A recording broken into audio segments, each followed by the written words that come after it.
What up? Welcome in. This is The Herd, wherever you may be and however you may be making this part of your day. Thanks so much for listening, for watching on the iHeartRadio app, Fox Sports Radio, our hundreds of affiliates nationwide, Sirius XM, and of course, Fox Sports 1. Happy holidays to you. Whatever holiday you celebrate, hope you're having a great one. Hope you don't have to work and you're sitting here watching ball and yakking on TV. Thanks so much for making this part of your day. I'm Doug Gottlieb in for Colin Cowherd. You know, there was big news yesterday that affected both college football and the NFL. The Red Box Bowl, which you'll be able to see here on Fox Sports 1, features Oregon and Michigan State. Disappointing year for Michigan State. And frankly, kind of a disappointing year for Oregon, considering Justin Herbert's prodigious talent. But yesterday on social media and regular media, Justin Herbert announced that he's going to return to Oregon for his senior season. Herbert was likely to be the first quarterback taken, and when you're going to be the first quarterback taken, you're at least in the discussion for the number one overall pick. It is kind of a unique year where many of the teams that are going to select at the top of the draft don't need a quarterback, right? Like the Cardinals, whatever they think about Josh Rosen, they're not going to close the book on Josh Rosen 1 year in. They're just not, because they took a quarterback last year. They may fire their head coach, but they're not going to, because we've seen that work with the Rams previously when they had a number one overall pick who didn't wow us in his first year. You know, Jacksonville in the market for a quarterback. The Jets, not in the market for a quarterback. The Raiders, we don't know. They can get out of the Derek Carr deal for, I think, $4 million of dead cap money, maybe $5 million of dead cap money, or they can ride that wave out as he's performed better the last couple of games under John Gruden. Lions don't appear to be needing a quarterback. Tampa Bay, we think they will, but we don't know. Jameis earned back his starting spot, but would be the starter next year. Like, it's not, last year we knew. Bills needed a quarterback. Jets needed a quarterback. Giants needed a quarterback. Browns needed a quarterback. Like, we knew all of those things. And we assumed the Ravens would be looking as well as other teams. But with Justin Herbert off the board, I'm staying. I'm off the board. That means there's going to be backfill. And someone who would have been a second or third round pick, or the second, who would have been the third or fourth quarterback taken, may now well be taken not just in the first round, but high in the first round. If I were to ask you as a sports fan, you're watching the show, you're probably a sports fan, right? If I said, hey, you got a chance to sign a pro baseball contract or an NFL contract, which would you sign? And I would say, and this is just a guess, 95 to 99% of you would say, baseball, right? Baseball. You can play baseball forever. You never get hurt. Guys make 100, 200, 300. We still don't know what Bryce Harper's going to make when he becomes a Dodger, which seems like a formality. Short-term, long-term. Giancarlo Stanton, he could be playing the NFL, but why? He's playing with the New York Yankees. Oh, if you're going to do it, baseball, it's not close. And, you know, if you look at it as Giancarlo Stanton's contract, Bryce Harper's contract, Clayton Kershaw's contract, you're right.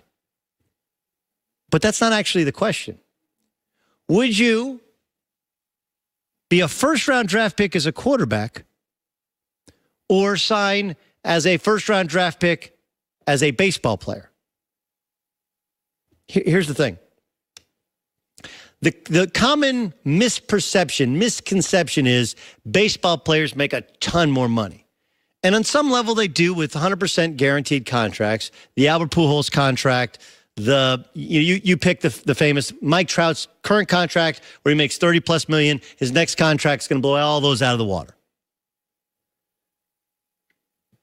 But all of those players were professional baseball players for 5 or 6 years before they ever made a big payday. I bring this up all the time. Aaron Judge, when he signs his next contract, is going to receive in the neighborhood of $200-300 million for the life of his deal. Aaron Judge has been a professional baseball player for 5 years out of Fresno State. 5. He made $600,000 contractually this year. It's positional, based upon positional dependent. If you're going to be a running back, that's one thing. A lineman, that's another thing. If you're going to be a quarterback, hold on now. The idea that, well, NFL players' average careers are 3 years or less or 4 years or less. Maybe if you're a special teams guy, if you're a return guy, if you're a dime a dozen slot wide receiver, you're right. If you're a quarterback, it's different. Right? Kirk Cousins signed an $80+ million contract. Now, Cousins, like a Major League Baseball player, didn't make much money his first couple of years in D.C. Then he made over $20 million guaranteed for 2 consecutive years as a franchise taggee, $45 million. Then with this deal, about $85 million guaranteed, right? So how's our math working now? $130 million in a 5-year stretch. That, by the way, is baseball money. And he'll be back on the market again. How do I know that? Because he's a pocket passer. And pocket passers, like baseball players, last forever. Don't believe me? Eli Manning's 38. Tom Brady's in his 40s. Phillip Rivers could race a pregnant woman, and his wife's been pregnant plenty of times, and come in 3rd place. He's not a good athlete. And yet, he started, 207 consecutive games? Because we can and do, in fact, protect quarterbacks in the pocket. There are football players. And if the decision is, would I be a football player or a star baseball player? I pick star baseball player. But we're not talking about, 1, define star baseball players, and 2, we're not talking about football players. We're talking about quarterbacks. And if that's the decision for Kyler Murray of Oklahoma, it's an easy call. And that call should be football. Think about it. Justin Herbert decides to stay in school. That makes Kyler Murray suddenly now in play to be the 2nd quarterback taken. And while you could sit there and go, he's tiny. He is. He's 5'9". He's got small hands. But he's been described to me by an NFL GM as Doug Flutie with Mike Vick athleticism.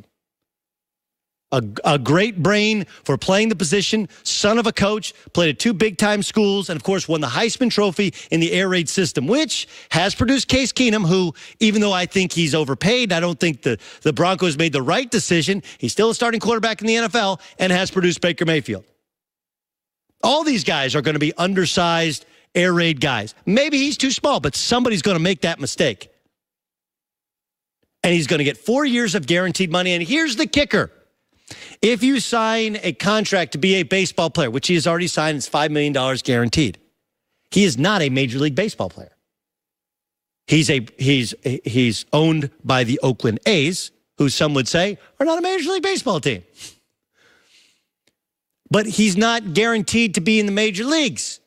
And it's not until you're in the bigs for 4 years when you become arbitration eligible. And then and only then do you start to make real money. And you only make that real money if you really produce. As opposed to playing in the NFL, all the first-round draft picks play.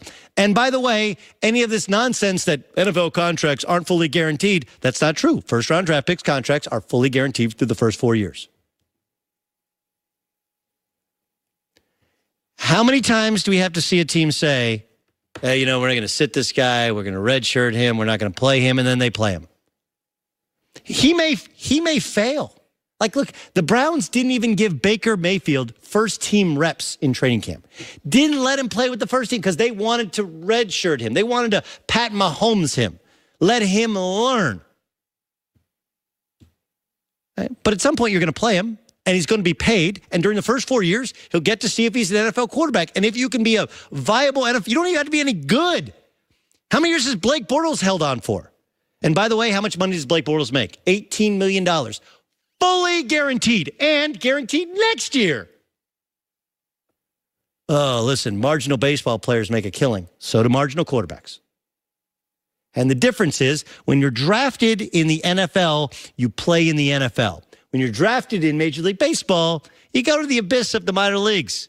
It's easier to be drafted in baseball than it is in football, but once you're drafted in football, you're actually playing in the NFL. And while I would agree with you if you said, hey, man, you're a slot wide receiver, you're going to be some gadget play guy, you could be Tavon Austin, you could be in the league, out of the league, you could be useful, not useful, you get beat up on a kick return, that's true.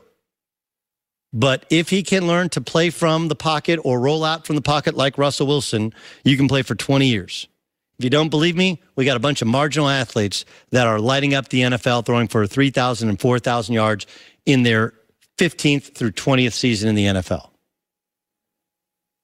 If you ask the average American, they would say, baseball, easy call. Football, come on. But then when you look at it, you say, it's not football, it's quarterback. And it's not Major League Baseball versus the NFL. It's the NFL versus minor leagues, and maybe at the end, Major League Baseball. It's not as easy as a decision as you might think. And oh, yeah, by the way, here's the kicker. If he stinks at football, he can still go back and play baseball. Easy call. It's just the exact opposite easy call of what the common sports fan would think when they sat down and I started asking you, should Kyler Murray play baseball or football in the upcoming season? And by the way, he's playing against Alabama. The likelihood is that, like Baker Mayfield and what he did against Georgia, Alabama has always struggled with run-pass threats, the air raid system. He's their entire offense. He'll put up some big numbers. He's going to throw for 350-plus. He's going to run for 75, 80 yards. They might not win the game, but OU's going to score. He plays for a great play caller, has some great skill position players around him. Like, his value is going to skyrocket because people are going to look and go, we thought Baker was too small, but he's not. And I know he's smaller than Baker, but, he actually has better stats than Baker. He's a better athlete than Baker. And he seems to maybe have a better, more workable personality than Baker, who rubs some people the wrong way. Mark my words, when he looks at it, he will understand that in terms of finances, it's actually a no-brainer in the opposite of what most people think. All right, coming up next, Peter King joins the show. Are the Packers seriously considering Chuck Pagano as their next head coach? I mean, seriously. Think of Aaron Rodgers' body language when he heard that Chuck Pagano was interviewed as their head coach. Oh, boy. We'll discuss that with Peter King, upcoming next in The Herd.